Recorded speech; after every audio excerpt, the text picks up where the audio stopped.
Welcome back, guys, to the Unit 7 note video series.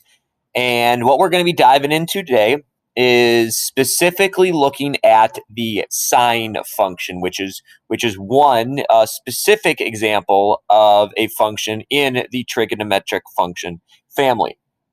Now, previously in the Target 2 notes, we explored these graphs of our sine and cosine periodic functions in general. And we talked about the characteristics and being able to identify some of these things. What we're going to be doing today is doing a deep dive into just the sine function.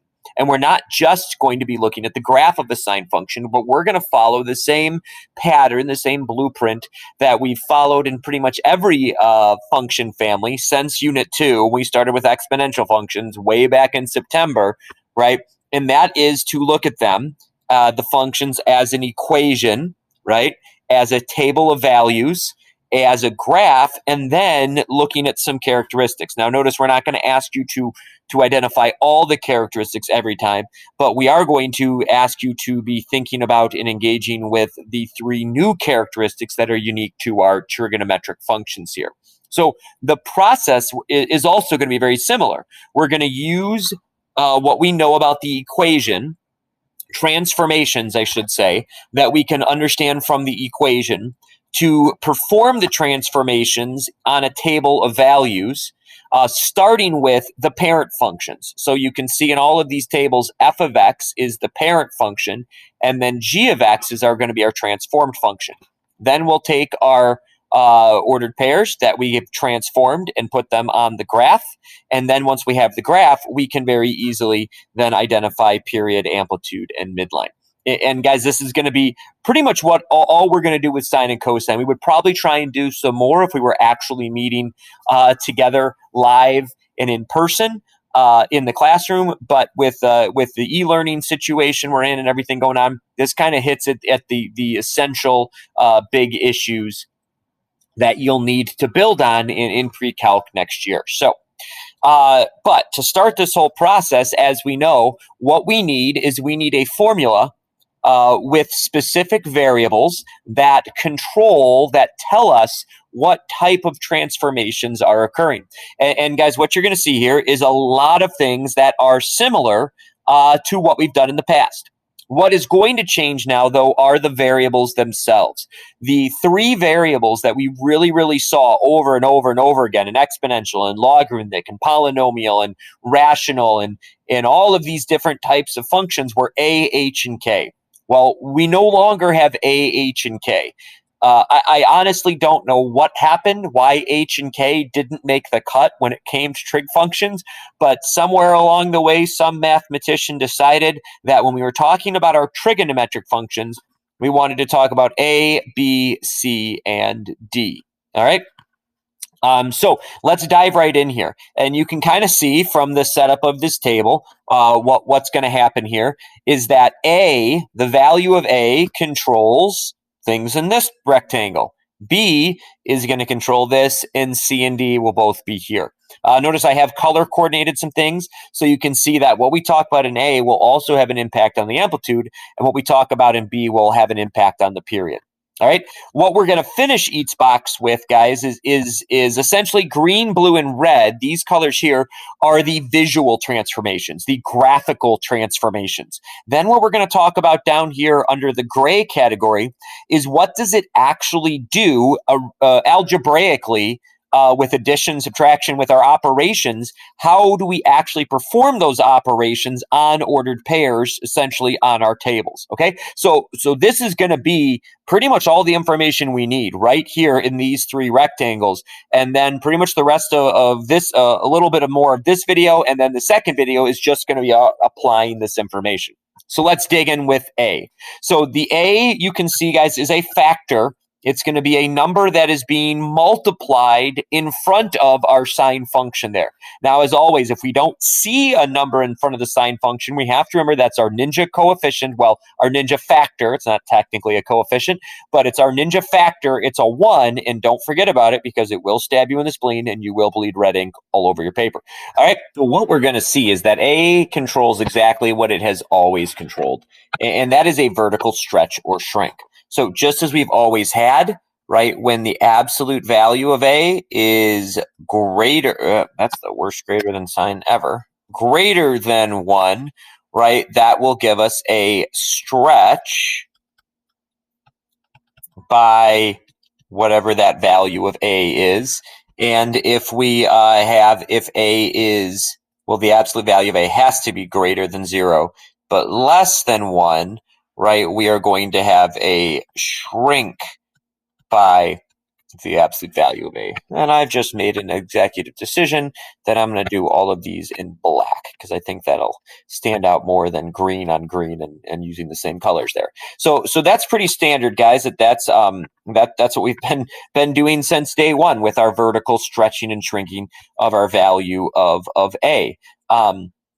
Pretty straightforward, nothing to really learn there new, except that also affects the amplitude, right? Think about it. If we take that pattern, the wave, the graph from target 2, and we were to stretch it or shrink it vertically, essentially what we would be doing is we'd be making the absolute max and mins higher and lower, further apart, having more distance between them, or moving them closer together. So one thing we've got to realize here, guys, is that the amplitude is actually equal to whatever the absolute value of A is. And we're going to see that that's going to be a very easy, quick way to find our amplitude, is just to look at A and take the absolute value.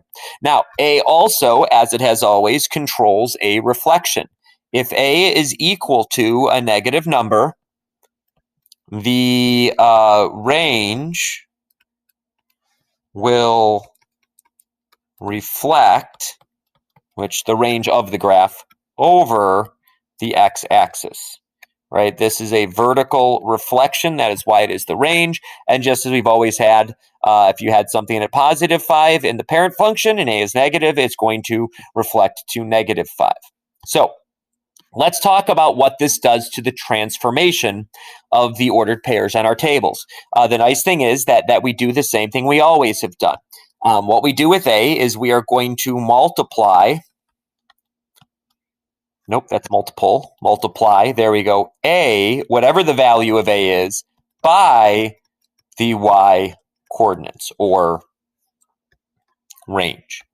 Right? So we're going to take our value of A, we're going to multiply that by the range or the y coordinates, and that is how we are going to get all of these transformations. By just doing that one simple arithmetic operation, by multiplying, we take care of any stretching, any shrinking, and any reflecting that needs to occur in our graph. It's just a quicker, simpler way to do it. All right? So that's A.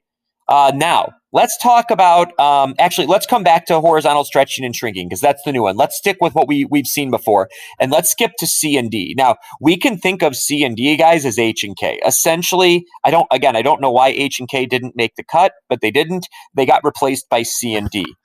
And they're going to control our translations here. So a horizontal translation, a shift to the left or the right, is going to be controlled by C. Right, so a horizontal translation is going to be determined by the C value, right? And if C is positive, then we shift, and I'll use the word shift, to the right. And pretty straightforward here. If C is negative, then we shift, we translate. There's an I in there. Shift to the left, like right, left. One thing to remember about C, though, guys, please pay attention, right? And actually, I'll make that red here. That remember, the formula is minus C. So that C, when we look at an equation, if we see a positive constant, we've got to remember a positive constant here actually means C is a negative value. And if we see minus a number here, what looks like a negative constant, that actually means C is a positive value. So don't forget that. Remember, our general rule for that was if the value in the equation has the opposite sign as the formula, and we'll explore this when we do an example, the variable is negative, right?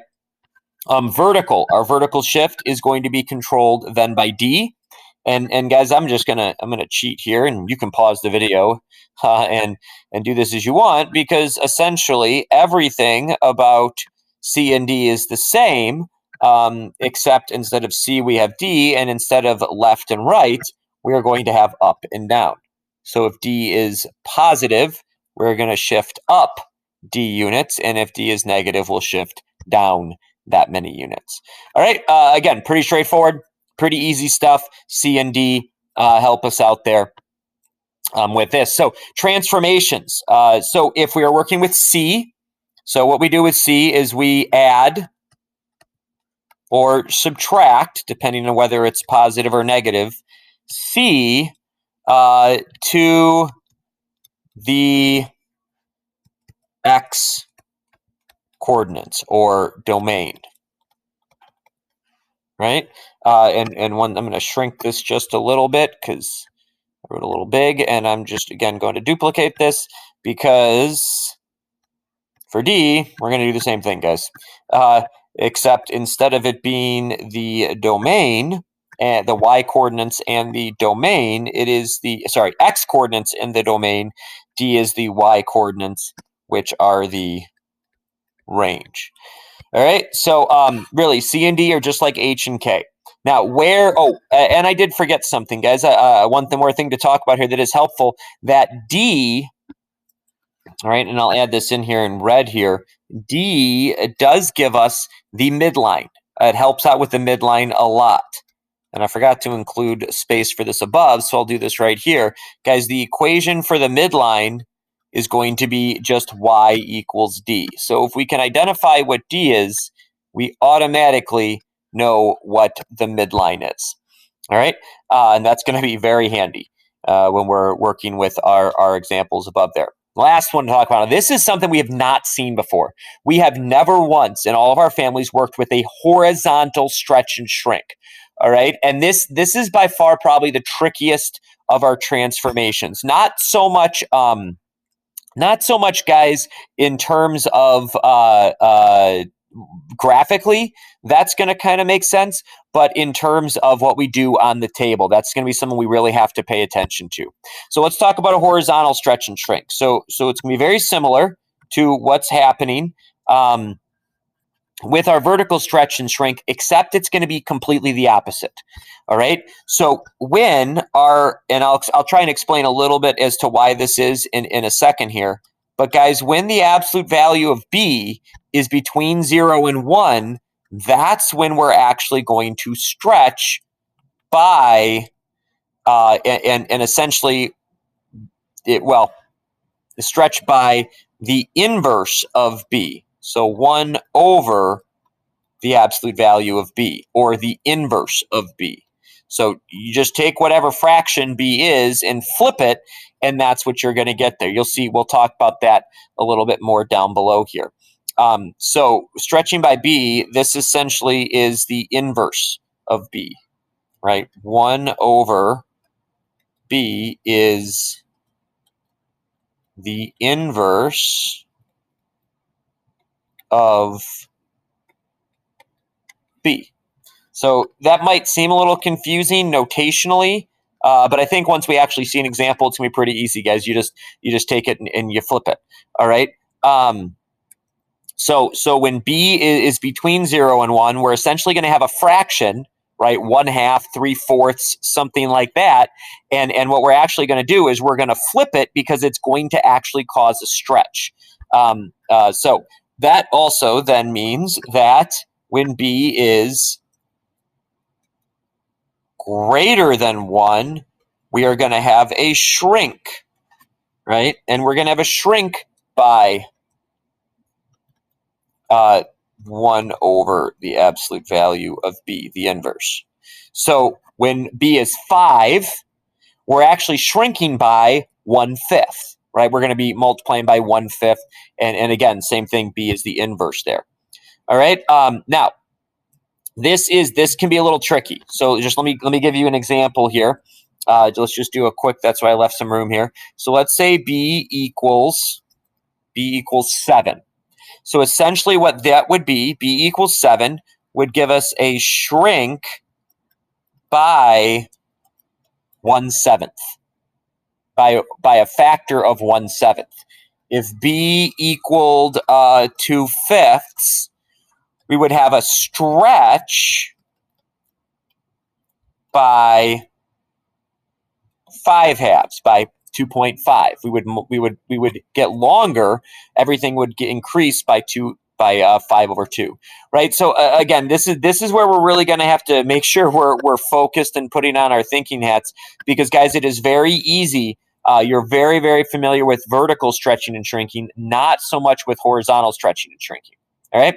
Now let's talk about transformationally. What does this mean? Okay. So what this means is we're going to be multiplying, but we're specifically going to multiply. I'm going to say this a little differently than the x coordinates. So we are working with multiplying by the domain. If I could spell domain by the inverse of the absolute value of B. So just like I said up there, if B is 7, we're going to actually be multiplying by the inverse, which causes a shrink. If B is 2/5, we're actually going to multiply by the inverse of 5/2, which causes a stretch. The reason this is the opposite, guys, is where it is in the equation. Notice A is outside of the sine function. It's outside of the sine, and so we do it normally. B is inside the parentheses, inside the sine function, so we have to do the inverse. B is inside, so we deal with the inverse, right? I hopefully maybe that'll help you.